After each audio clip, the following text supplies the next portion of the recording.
Environment law के अंदर joint board का क्या मतलब होता है? जॉइंट बोर्ड एक ऐसा समूह होता है जो वाटर पॉल्यूशन को रोकने के लिए बनाया जाता है। यह सेक्शन 13 ऑफ वाटर एक्ट 1974 के तहत बनता है। जब दो या दो से ज़्यादा राज्य या केंद्र राज्य मिलकर पॉल्यूशन कम करना चाहते हैं तो यह बोर्ड बनाया जाता है। यानी दो स्टेट मिलकर बनाते हैं जॉइंट बोर्ड। जैसे इस स्टेट का पानी गंदा हो चुका है बट वही पानी जा रहा है अगले स्टेट के अंदर, तो ऑब्वियस सी बात है दोनों राज्य के पानी गंदा हो जाएगा। तो अब दोनों राज्य के मेंबर बैठेंगे और एक जॉइंट बोर्ड बनाएंगे। उसके अंदर वो लोग सॉल्यूशन निकालते हैं कैसे पॉल्यूशन को कम करना है, वाटर पॉल्यूशन को। Why is a joint board needed? संयुक्त बोर्ड की ज़रूरत क्यों पड़ी? नदियों और झीलें एक ही राज्य में नहीं रहती हैं, वे कई राज्यों से गुजरती हैं। अगर एक राज्य में फैक्ट्री गंदा पानी छोड़ती है तो दूसरा राज्य भी प्रभावित होता है। इस समस्या को हल करने के लिए जॉइंट बोर्ड बनता है ताकि सभी राज्य मिलकर पॉल्यूशन को रोक सकें। अब फंक्शंस क्या होते हैं जॉइंट बोर्ड के? संयुक्त बोर्ड के फंक्शन, सबसे पहला मॉनिटरिंग वाटर पॉल्यूशन, नदियों और झीलों की निगरानी करता है। पानी साफ़ है या गंदा है इसकी जांच करता है, मॉनिटर करता है। कोऑर्डिनेशन बिटवीन स्टेट्स, राज्यों के बीच सहयोग करता है, यानी स्मूथ फंक्शन हो सके, स्मूथ कॉपरेशन हो सके दोनों राज्यों के बीच में पॉल्यूशन को कम करने के लिए, इसका ये फंक्शन होता है जॉइंट बोर्ड का।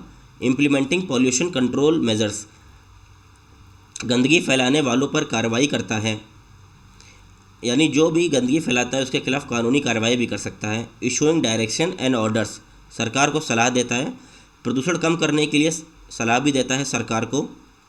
उसके बाद वो रूल्स और रेगुलेशंस भी इशू कर सकता है कि किस प्रकार से पॉल्यूशन को कम किया जा सकता है, वाटर पॉल्यूशन को।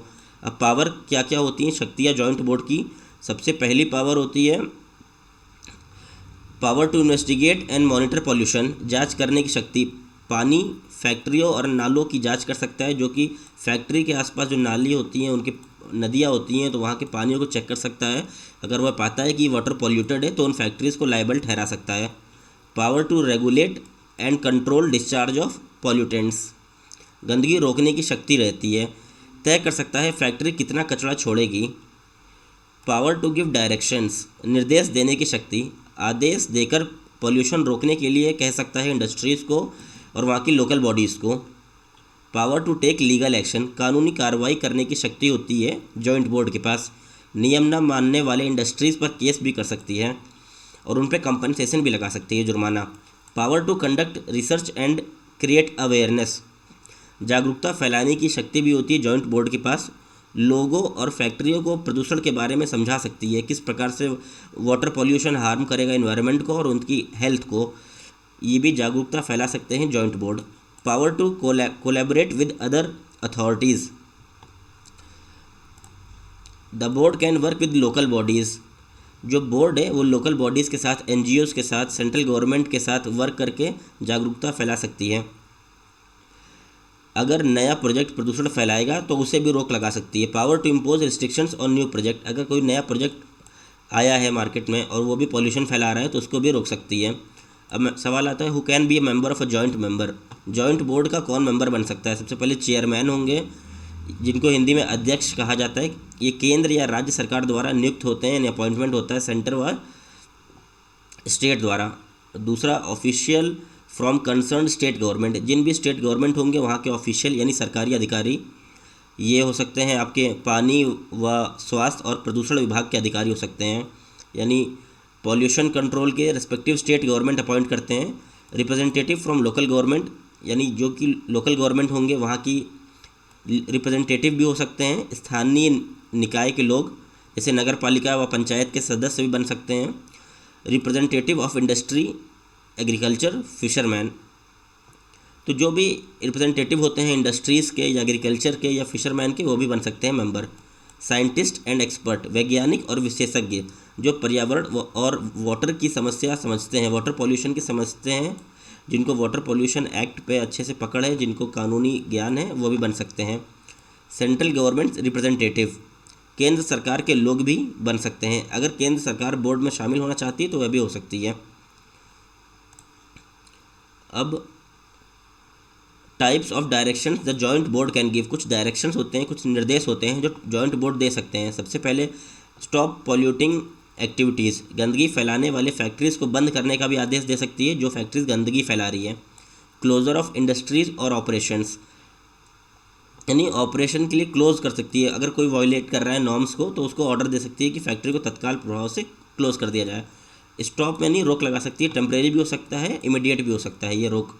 डिसकनेक्शन ऑफ वाटर और सप्लाई, पानी और बिजली की सप्लाई को आदेश को भी रोक सकती है कि उनको पानी नहीं सप्लाई देगी, वाटर सप्लाई करना बंद कर देगी अगर वह नॉर्म्स को फॉलो नहीं करते हैं तो। Installation of a pollution control equipment, प्रदूषण कम करने के लिए इक्विपमेंट्स लगाने का आदेश भी दे सकती है फैक्ट्रीज़ को। Restrictions on discharge of pollutants, नदी या झील में गंदा पानी छोड़ने की सीमा तय कर सकती है, मतलब कह सकती है कितने लेवल तक आप पानी छोड़ सकते हैं रिवर्स के अंदर। रिस्ट्रिक्शंस लगा सकती है, रोक लगा सकती है। लीगल एक्शन अगेंस्ट वायलेटर्स, नियम तोड़ने वाले पर कानूनी कार्रवाई भी कर सकती है जॉइंट बोर्ड। तो जॉइंट बोर्ड के पास काफ़ी पावर्स होती हैं। Example of a joint board, imagine the Ganga river which flows through multiple states like Uttarakhand, Uttar Pradesh and Bihar, west Bengal. Imagine करिए गंगा रिवर है जो उत्तराखंड में बहती है, उत्तर प्रदेश में और वेस्ट बंगाल में बहती है। अगर एक भी स्टेट के अंदर, मान लो उत्तराखंड के अंदर वाटर पॉल्यूट होता है तो सेम वाटर जा रहा है उत्तर प्रदेश में, बिहार में, वेस्ट बंगाल में, तो ऑब्वियस सी बात है हर जगह वाटर पॉल्यूट हो जाएगा। तो अब इन चारों स्टेट मिल के एक मेंबर बनाएंगे जॉइंट बोर्ड और उसके बाद वो चर्चा करेंगे कैसे वाटर पॉल्यूशन को कम किया जाए। तो ये परफेक्ट एग्जाम्पल था जॉइंट बोर्ड का। अब कंक्लूजन से हमें क्या समझ में आता है कि क्या टॉपिक था जॉइंट बोर्ड का। जॉइंट बोर्ड तब बनता है जब एक से ज़्यादा राज्यों में वाटर पॉल्यूशन की समस्या होती है, जब स्टेट्स को मिलकर पॉल्यूशन रोकने में मदद करता है, यानी मल्टीपल स्टेट्स मिलकर पॉल्यूशन को रोक सकते हैं इसके अंदर। इस बोर्ड के पास जांच करने का पावर रहता है, आदेश दे सकती है और कार्रवाई की शक्ति होती है, लीगल एक्शन लेने का पावर होता है। इसमें नदियाँ, झील और पानी के अन्य जितने भी वाटर रिसोर्सेस होते हैं उनको ये चेक कर सकती है कि वो कंटेमिनेटेड तो नहीं है, कहीं वो दूषित तो नहीं हो गए हैं। जॉइंट बोर्ड का मकसद होता है कि सबको साथ लाकर वाटर पॉल्यूशन को रोकना और पानी को बचाना पॉल्यूटेड होने से।